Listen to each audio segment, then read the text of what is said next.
영상으로 예배하는 여러분에게 주님의 은혜와 평강이 함께 하시기를 간절히 바랍니다. 오늘은 누가복음 7장 11절에서 17절 말씀을 함께 봅니다. 그 후에 예수께서 나인이란 성으로 가실새 제자와 많은 무리가 동행하더니 성문에 가까이 이르실 때에 사람들이 한 죽은 자를 메고 나오니 이는 한 어머니의 독자요 그의 어머니는 과부라.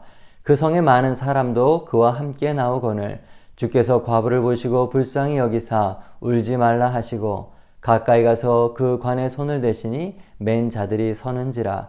예수께서 이르시되 청년아 내가 내게 말하노니 일어나라 하시매 죽었던 자가 일어나 앉고 말도 하거늘 예수께서 그를 어머니에게 주시니 모든 사람이 두려워하며 하나님께 영광을 돌려 이르되 큰 선지자가 우리 가운데 일어나셨다 하고 또 하나님께서 자기 백성을 돌보셨다 하더라.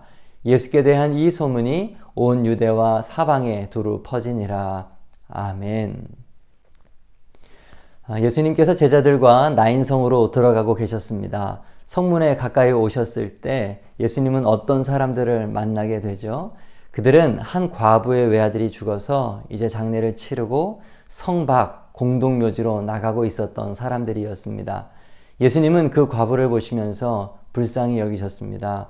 그리고 관에 손을 대시고 무리를 서게 하십니다.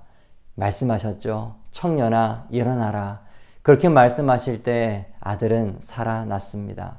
참으로 놀라운 사건을 오늘 본문은 우리들에게 가르쳐 줍니다. 먼저 우리는 이 이야기에서 두 행렬, 두 무리를 보게 됩니다.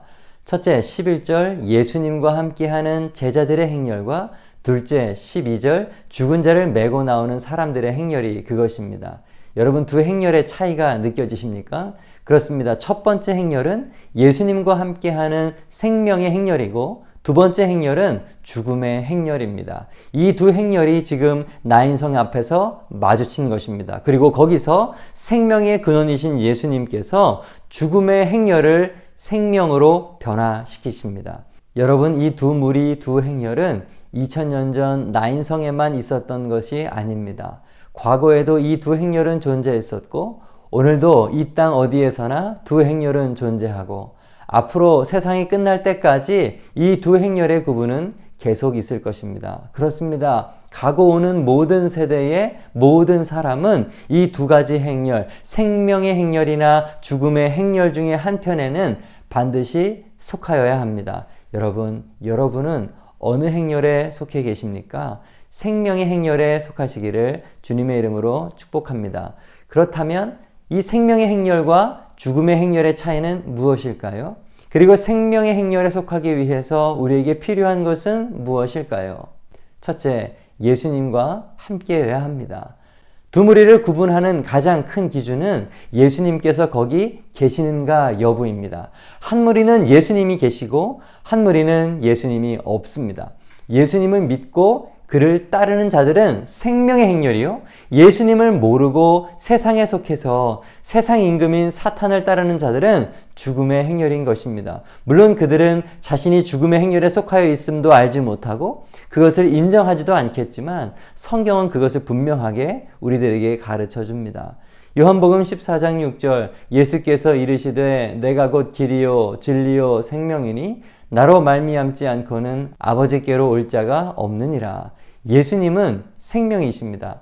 요한일서 5장 12절 아들이 있는 자에게는 생명이 있고 하나님의 아들이 없는 자에게는 생명이 없느니라. 너무나도 명확한 말씀입니다. 우리 모두 예수 그리스도를 마음에 모시고 예수님과 동행하며 생명의 행렬에 속할 수 있기를 간절히 바랍니다. 사도행전 16장 31절 이르되 주 예수를 믿으라 그리하면 너와 내 집이 구원을 받으리라. 정말 미련한 방법 같은데 이 간단한 한 줄 말씀이 인생을 바꿉니다. 죽음에서 생명으로 옮깁니다. 나를 대신해서 십자가 달려 죽으시고 나의 죄의 문제를 해결하시고 부활하시고 승리하신 예수를 의지하는 저와 여러분 될 수 있기를 바랍니다. 혹 설교를 듣는 분 중에 아니 예수 믿으니까 지금 이 설교도 듣고 있는 거지 뭐 이런 당연한 설교를 하느냐 생각하는 분이 계실지 모르겠습니다. 여러분 그런데 저는 예수님을 믿고 예수님과 동행하는 삶이 그렇게 쉬운 일이라 당연한 것이라고 생각하지 않습니다. 아는 것과 실제로 그렇게 사는 것은 다른 문제이기 때문에 그렇습니다. 당연하다고 여기지 마시고 정말 내가 예수님과 동행하고 있는가 진지하게 고민해 보는 여러분 될 수 있기를 바랍니다. 두 번째, 생명의 행렬과 죽음의 행렬의 차이는 무엇일까요? 이 두 무리는 어디를 향해 가고 있는가가 달랐습니다.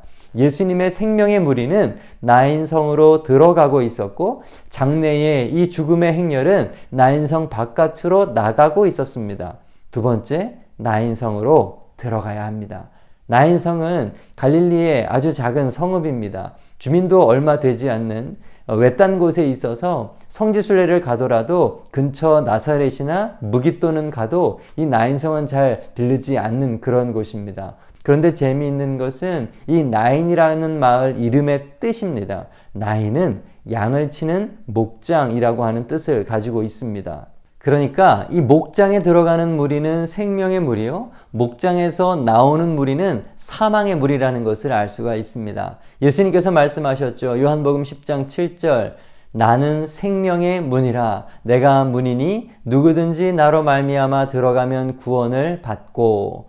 오늘 본문에서 이 나인성은 목장, 곧 교회를 의미한다고 할 수 있을 것입니다. 날이 갈수록 세상의 교회를 향한 질타의 소리가 커지고 있지만 그래도 세상의 희망은 교회입니다. 하나님의 집, 하나님께서 친히 세우신 이 교회만이 진리의 기둥과 터이기 때문입니다.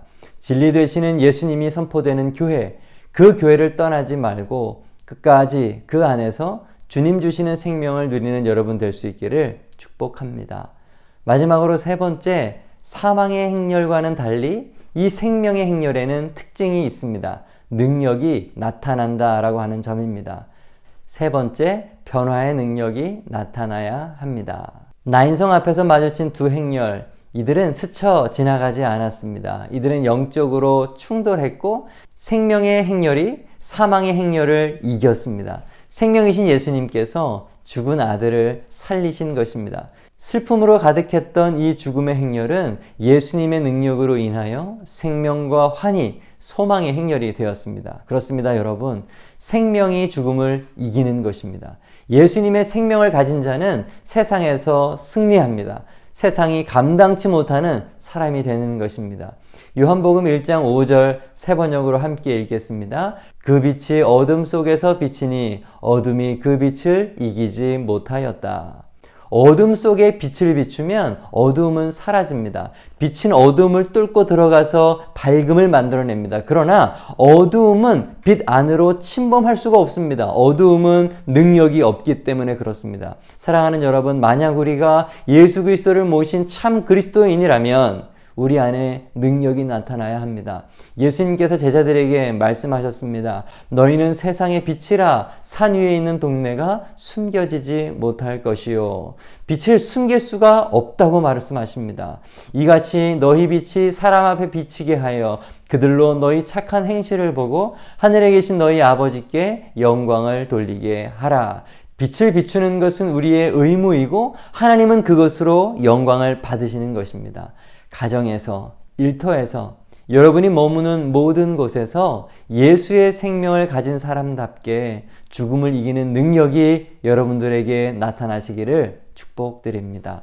고린도전서 4장 20절 말씀을 함께 읽고 말씀을 마칩니다. 하나님의 나라는 말에 있지 아니하고 오직 능력에 있음이라. 아멘. 말씀을 정리합니다. 첫째, 예수님과 함께여야 합니다. 둘째, 진리의 기둥과 터인 교회 안으로 들어가야 합니다. 셋째, 변화의 능력이 나타나야 합니다.